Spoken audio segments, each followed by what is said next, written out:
É, né, fácil. As tradições tá acabando, né? Antigamente tinha aquele negócio de batizar na fogueira.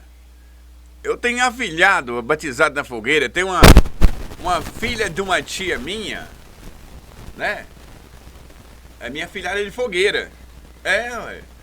Eu também já fui batizado na fogueira. São João, né? São João fala. É, dia 20. Que dia que é? 23 de junho. Chegando, hein? Junina, festa junina, não é?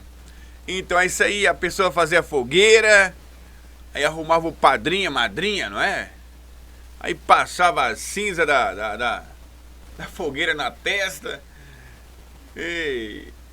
Como é que falava? São João dormiu, São Pedro acordou. Batiza fulano de tal que São João mandou. É um negócio assim, não é? E já tava carimbado já. Eita! Hã? Acabou a tradição, acabou. Hoje em dia não tem mais, né? Ninguém nem batiza ninguém mais. Menino nasce aí e ninguém batiza mais, né? E pronto, antigamente tinha que batizar, você tá doido? Se não batizasse a avó, tataravó, a mãe, quebrava o pau. Tinha que ir pra igreja batizar. Hoje não tem isso mais.